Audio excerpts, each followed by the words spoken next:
The LA area has been inhabited by the Tongva or Kizh for the last 2,000 years, with the Chumash sharing the land in the northwest. Some archaeological evidence even points as far back as 10,000 years. There were villages all over that went by many names, the largest of which being Yong Na, located on today's downtown Los Angeles. Others had more familiar names like Cahuenga, Humaliwu, and Topanga, most of which are now covered by freeways or the houses of very, very rich people. But their destruction started long before that. The first contact with Whitey was made in 1542 by Juan Rodriguez Cabrillo, but a mere 200 years later, in 1769, the first Spanish outpost in the area was established by Gaspar de Portola, and in 1771, the San Gabriel Mission opened to announce that the Spanish era was in full columpio.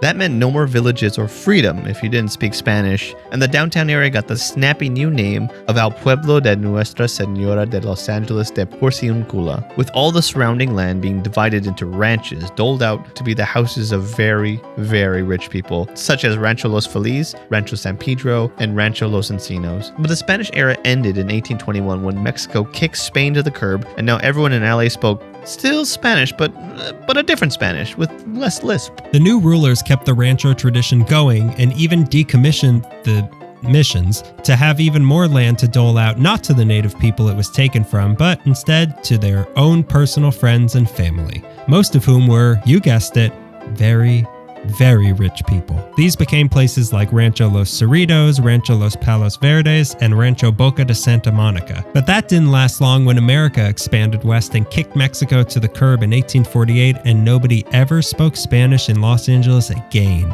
Spanish and native names got shortened or erased completely, but many stuck around with new American names added into the mix as all the ranchos and land grants were turned into cities that, one by one, got annexed and folded into the new mega city that was forming, known simply as Los Angeles. Places like Hollywood, Eagle Rock, Sawtelle, and Venice all used to be their own cities, but are now just communities of the city of Los Angeles within the county of Los Angeles. Today, LA County is made up of incorporated and unincorporated areas. The difference between the two is that the unincorporated areas are not cities. They rely on municipal services provided by the county and do not have their own governments. Instead, they are governed by a 5-person council known as the LA County Board of Supervisors. There's about 125 of these areas, most of whom like living in the municipal shadows, like a municipal Nosferatu, like Castaic and Agua Dulce, but some have been fighting for city status for years, like East Los Angeles. Unincorporated areas make up 65% of LA County, but only hold about 1 million of the county's 10 million residents, so screw them, we're not here to talk about them. Mostly forests anyway. We're here to talk about the 88 cities of Los Angeles. While all part of LA County as well, each of these cities has their own mayor, city council, and local government and can make their own rules. This is why fireworks are illegal in Long Beach, but legal in Lawndale, and there are card rooms in Gardena, but not in Beverly Hills. Some of these cities are completely self-reliant and provide all or most of their own private services to their citizens with their own libraries, police, and health departments. These are called independent cities, but most are what are called